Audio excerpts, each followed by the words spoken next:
Im Juni ist Europawahl. Vielleicht zum letzten Mal kann in Deutschland ohne Prozenthürde gewählt werden.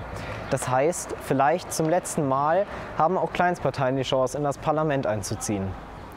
Wir haben uns gefragt, wer sie sind, was sie antreibt und was sie anders machen wollen. Wir sprechen jetzt mit der Partei Volt. Zu Beginn einmal direkt, da es sich ja um die Europawahl handelt, würden wir ganz gerne sehen, dass Sie uns einmal die Europakarte in diesen blauen Kasten da zeichnen. Das ist ja gemein. Ich probiere das mal.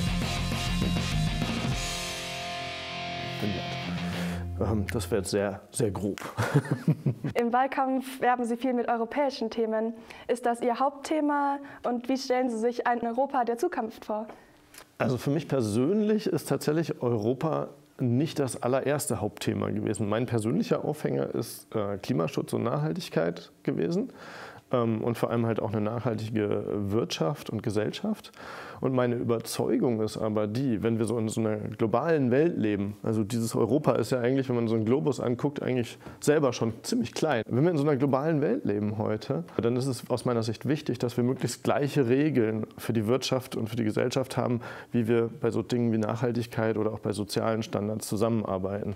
Weil sonst haben immer einige Unternehmen Vorteile und nutzen das sozusagen aus weltweit und spielen die Staaten gegeneinander aus. Und deswegen ist Europa für mich sozusagen der Zugang, ein Schlüssel zur Lösung für Nachhaltigkeit und Klimaschutz.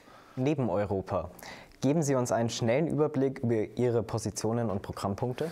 Okay, also Volt vielleicht möchte ich vorneweg nehmen, ist als wichtigstes ist eine europäische Partei. Also nicht nur eine Partei für Europa, sondern eine europäische Partei. Was bedeutet das?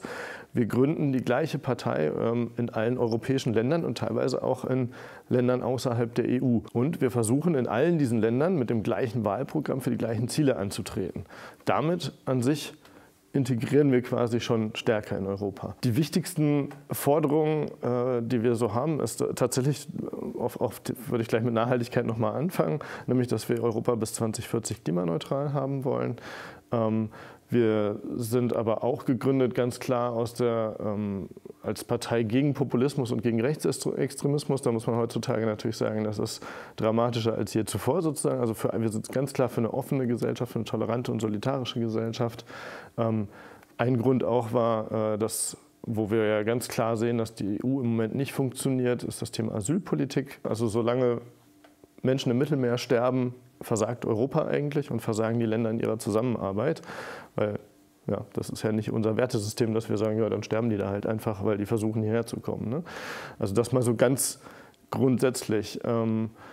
Gibt natürlich auch noch viele andere Themen, wo wir sagen, Europa müsste besser zusammenarbeiten und könnte damit ja letztendlich auch wieder für alle Menschen und Länder in Europa was Gutes bewegen. Da geht es zum Beispiel um innovative Wirtschaft, also dass wir Digitalisierung voranbringen und dass wir auch unser Verständnis vom Staat ein bisschen umdenken, dass nämlich der Staat nicht mehr nur so eine Behörde ist, die irgendwo da ist und allen im Weg steht mit irgendwelchen Formularen, sondern die digital funktioniert und damit sowohl und einfach die Prozesse gestaltet, sodass die Bürger gut Unterstützung dort finden und auch die Unternehmen die Informationen finden, die sie brauchen. Laut Wikipedia sind Sie sozialliberal.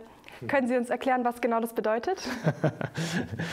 Das ist eine gute Frage. Ich würde ja sagen, wenn ich frech antworte, dann würde ich sagen, wir sind oder sozialliberal ist eine erneuerte FDP, könnte man sagen, weil die FDP aus meiner Sicht ist stecken geblieben in in so einer alten neoliberalistischen Wirtschaftsideologie und hat immer die gleiche Klientelpolitik, wo sie nur versuchen, für bestimmte Kleingruppen irgendwie Vorteile aufrechtzuerhalten. Und das Soziale sozusagen scheint da erstmal so was zu sein, was sich beißt. Also wir haben zum Beispiel das Thema Erbschaftssteuer im Programm und eine deutliche Erhöhung auch von der Erbschaftssteuer, wo eine FDP immer sagen würde, nee, auf keinen Fall.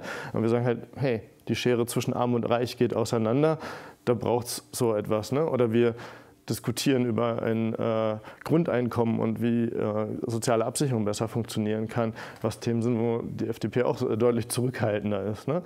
Und ich denke auch bei der Regulierung bezüglich Nachhaltigkeit ist das fällt jetzt nicht in diesen Begriff sozialliberal, aber es gibt quasi keinen, also ich würde sagen, wir sind ökosozialliberal, wenn man so will. Ne? Das fehlt sozusagen in dem Begriff. Liberal vielleicht trotzdem, wo sind wir liberal? Wir sind trotzdem liberal in dem Sinne, dass wir daran glauben, dass Menschen an sich Verantwortung haben, dass Menschen an sich freiheitlich leben sollten, mitbestimmen sollten in der Demokratie, ja, und letztendlich so leben und lieben sollen dürften, wie jeder und jede möchte, solange jemand anders keinen Schaden zufügt. Auch laut Wikipedia seid ihr progressiv. Was heißt das für Sie genau? Progressiv ist tatsächlich, finde ich, ein relativ schwer greifbarer Begriff. Ich würde sagen, es ist jetzt erstmal der Gegenpol zu konservativ. Also während man ja das Gefühl hat, dass sich viele Menschen gerade so zurücksehnen, also es geht ja oft darum jetzt gerade so um, wie erhalten wir unseren Wohlstand und wir müssen irgendwie zurück zu dem und auf keinen Fall darf sich hier irgendwie etwas ändern und die Industrie muss erhalten werden und das muss passieren. Das ist aber oft ein Wunschdenken aus unserer Sicht. Progressiv heißt zu sagen, hey, die Welt hat sich eigentlich massiv verändert die letzten Jahrzehnte und wir können nicht einfach nur sagen, ja, wir wollen alles so behalten, wie es mal war, weil die Welt ist nicht mehr so. Also wenn uns die Geschichte eins lehrt, dann, dass man sich ja irgendwo ein bisschen anpassen, entwickeln muss, schauen muss, wie sehen Lösungen heute aus. Und da sagen wir eben, okay, wir müssen eben gucken, dass wir unsere Probleme anders anpacken als vor 50 Jahren noch. Das ist progressiv, würde ich sagen, ja. Volt Europa ist eine europäische Partei. Das heißt, Volt kann man in vielen Ländern der EU wählen.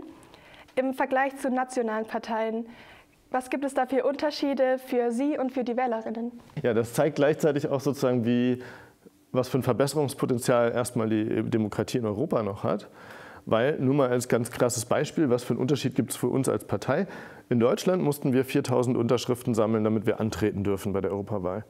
In dem kleinen Dänemark müssen wir 70.000 Unterschriften sammeln und in Frankreich zum Beispiel müssen wir alle unsere Stimmzettel selber bezahlen. Das heißt, man braucht erstmal irgendwo, und das sind halt viele, ne? Und dann auch wenn Papier nicht viel kostet, dann brauchst du am Ende mehr als 1 Million Euro sozusagen, um überhaupt diese Stimmzettel sozusagen zu drucken. Da sehen wir als Partei, die an mehreren Ländern antritt, natürlich krasse Unterschiede. Wir selber treten grundsätzlich mit dem gleichen Programm überall an, mit den gleichen Werten. Einen Unterschied gibt es natürlich hier und da in Nuancen in der Kampagne. Ne? In Osteuropa ist zum Beispiel so ein Thema Korruption noch viel stärker, viel wichtiger. In Westeuropa ist oft das Thema Arbeitslosigkeit noch ein größeres Thema.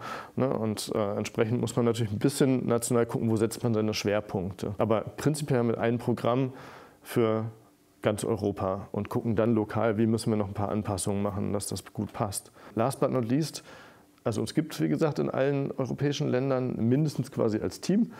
Und in 15 Ländern versuchen wir gerade, ich weiß nicht sicher, ob sie alle jetzt durch sind, aber versuchen wir anzutreten und sind damit wählbar tatsächlich in Europa. Auf Ihrer Webseite gibt es eine 5+1 grundlegende Herausforderungen-Liste. Da nennt ihr Themen wie Wirtschaft und soziale Gerechtigkeit, alles klar, aber auch politische aktive Bürgerschaft. Warum steht das bei euch so weit oben in der Hierarchie? Gibt es keine anderen wichtigeren Herausforderungen? Naja, das ist letztendlich auch ein Weg, wie wir unsere Probleme lösen können. Ne? Also das ist, denke ich, das, was wir gesehen haben. Also diese 5+1 Herausforderungen kamen im Prinzip so kommt auch wirklich aus der Gründungsphase von Volt als Strukturierung für unser Programm. Und ein Thema, worauf die Menschen damals gestoßen sind, ist wirklich unsere Demokratie schwächelt. Ne? Man hat den Brexit gesehen, da hat man einfach abgestimmt, ja, wir sind jetzt raus. Ne? Und man hat da irgendwie eine schlechte Diskussion offensichtlich vorher. Und viele Leute sind ja unzufrieden mit unserer Politik aktuell.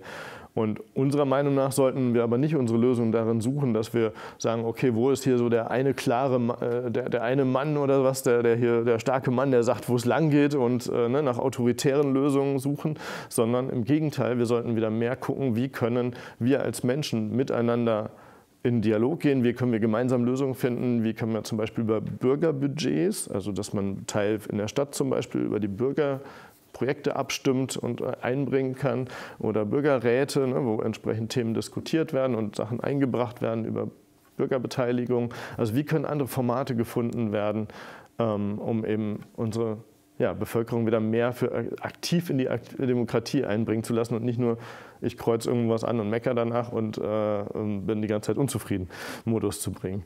Volt Raya led the European Youth Network. Was ist das und wer kann da wie genau mitmachen? Und muss man dafür über politische Themen auf Englisch gut diskutieren können? Das ist jetzt eine gemeine Frage, die kenne ich nämlich tatsächlich nicht so gut. Woran liegt das? Volt an sich hat im Gegensatz zu anderen Parteien keine Jugendorganisation. Weil wir im Prinzip eigentlich, also ich würde sagen, wir nehmen halt Menschen jeden Alters erstmal ernst und nehmen deren Interessen und deren Ideen und deren Wünsche ernst. Sicherlich haben Jugendorganisationen anderer Parteien auch Vorteile, aber ich habe das Gefühl, dass das oft so ein bisschen ist, naja, da können die sich mal ausprobieren, dann können die ihre wilden Forderungen stellen, aber eigentlich kann man dann immer sagen, naja, das war ja nur unsere Jugendorganisation so ungefähr. Ne? Und Volt hat so ein Durchschnittsalter, das pendelt so die letzten Jahre immer so zwischen 30 und 35. Das heißt, wir sind quasi so in einem Durchschnittsalter, wo andere Jugendorganisationen von manchen Parteien aufhören. Nichtsdestotrotz hat sich irgendwo innerhalb von Volt dieses Volt Violet-Netzwerk gegründet. Ja, wahrscheinlich muss man dazu im Moment Englisch können oder dann und zumindest auch digital unterwegs sein, wobei man natürlich zunehmend immer mehr merkt, dass ja auch digital, ich sag mal so, Übersetzungstools und sowas dabei sind, womit man zumindest sich austauschen kann. Aber klar, das ist, sobald ich europäisch denke, ist das so eine Herausforderung. Ohne ist schwierig. Ne? Ja. Sie sind für eine europäische Armee. Könnten Sie uns erzählen, wie Sie sich das genau vorstellen? Ja, also der erste Schritt wäre sicherlich ein Verteidigungsministerium zu schaffen und eine entsprechende Außenpolitik auch europäisch, also über ein Außenministerium zu schaffen. Vom Grundsatz her muss ich aber ja statt jetzt im Moment in 27 verschiedenen Ländern einzeln irgendwelche Militärgüter einzukaufen, ne? Jeder rennt da rum mit seinen 1000 verschiedenen Anforderungen und Wünschen auch, und verkauft irgendwas ein und lässt irgendwas separat entwickeln. Der Vorteil ist eigentlich offensichtlich, dass wenn ich das zusammen mache, dass ich dann natürlich Vorteile habe, weil ich nicht 1000-mal die gleiche oder eine ähnliche Entwicklung sozusagen bezahlen muss. Und wenn wenn ein europäisches Militär gut zusammenarbeiten soll, dann ist es natürlich hilfreich, wenn sie ähnliche Systeme haben, damit ich nicht jedes Mal neu schulen muss, wenn ich jetzt irgendwen anders treffe und er hat auf einmal ein anderes Funkgerät, sage ich jetzt mal ganz, ganz blöde. Ne? Das ist ziemlich direkt, liegt das auf der Hand, denke ich. Gleichzeitig vielleicht die Anmerkung auch noch, was ich so ein ganz bisschen am Rande beruflich mitbekomme, glaube ich, dass in Deutschland zum Beispiel ein Riesenproblem ist, dass die Beschaffung extrem kompliziert ist, extrem bürokratisch und extrem weit weg von den Menschen, die tatsächlich die Bedarfe haben. Also da gibt es dieses Amt in Koblenz, das sitzt da und hat quasi keinen oder extrem wenig Kontakt zu den Menschen, die das eigentlich nutzen. Und dann gibt es wahnsinnig bürokratische Prozesse, dass irgendwann irgendwas beschafft wird, was dann vielleicht was viel zu lange dauert und dann teilweise am Bedarf vorbeigeht, was die brauchen und auch noch 10-mal so teuer ist am Ende. Also das ist jetzt ein bisschen überspitzt, aber die Hoffnung wäre, wenn man das neu aufsetzt, natürlich europäisch, dass man dann aus den Sachen lernt, die in den verschiedenen Ländern falsch oder gut laufen, ne, und das dann besser machen kann. Und wer hat da dann die Hauptkontrolle? Das Europäische Parlament natürlich. Also so wie jetzt der Bundestag quasi Kontrolle hätte, müsste das Parlament natürlich dann auch als direkt gewähltes Organ, ne, wir wählen ja die Parlamentarier direkt in Europa, müssten die auch die Kontrolle haben. Richtig, wichtiger Punkt. Und sollen dann die Länder trotzdem noch eine eigene Armee behalten oder wie soll das aussehen? Da wird es sicherlich eine Übergangszeit geben, aber ich sag mal, wenn ich jetzt unsere Vision einer von Vereinigten Staaten von Europa irgendwann als Fernvision sehe, dann wüsste ich nicht, warum die einzelnen Länder noch eine eigene Armee bräuchten. Aber das wäre ja wirklich langfristig gedacht, ne? Du kannst das ja nicht von heute auf morgen so umswitchen. Sie sagen, es braucht gemeinsame Schulen, an denen Kinder individuell ihre Stärken ausleben können. Heißt das in Zukunft dann nur noch Gesamtschulen? Und die Segmentierung wurde ja gerade deswegen geschaffen, um individueller fördern zu können. Wie passt es da zusammen? Das passt zusammen, wenn wir Schule flexibler denken. Also im Moment ist Schule ja immer noch ein auch ein System, was schon lange nicht mehr wirklich reformiert wurde. Und ich denke, das gilt in Deutschland besonders, weil jedes Bundesland macht irgendwie so seins so ein bisschen und blockiert sich quasi gegenseitig, sich wirklich weiterzuentwickeln. Ich denke, wenn wir es schaffen, sozusagen Kurssysteme in Gesamtschulen sozusagen, ne, in weiterentwickelten Gesamtschulen so weiterzuentwickeln, dass Kinder sich auch entsprechend ihrer Neigungen in Kurse früher reinwählen können und dass entsprechende Betreuungsangebote verbessert werden, dann haben wir einen riesen Vorteil. Warum? Weil wir jetzt gerade sehen, man ist eigentlich von Anfang an in der Gesellschaft so aufgeteilt in diese Gruppen. Und wir haben gerade in Deutschland das Thema Chancengleichheit, das sieht man immer, ne? Wenn die Eltern Akademiker waren, dann werden die Kinder Akademiker. Also das ist eine extrem starke Korrelation und andere, die keinen akademischen Abschluss hatten, kommen da sozusagen nicht raus, in Anführungsstrichen. Und das ist im Prinzip das, wo wir als liberales Thema quasi Chancengleichheit als wichtigen Punkt haben. Es kommt erstmal nicht darauf an, wo du herkommst, wer deine Eltern sind, sondern es kommt darauf an, dass wir als Gesellschaft den Kindern die Chancen geben, sich zu entwickeln, egal wo sie herkommen eigentlich. Und da ist das jetzige System in Deutschland extrem hinderlich. Dann wären wir jetzt fertig. Gibt es noch irgendetwas, das Sie gerne loswerden möchten oder irgendein Thema, worüber Sie noch sprechen möchten? Was mir wichtig ist, vielleicht noch zu sagen, also ich sehe Volt als extrem wichtiges und spannendes, an manchen Punkten aber auch als Experiment sozusagen. Ne? Als Experiment, wie können wir es schaffen, Europa mit Leben zu füllen.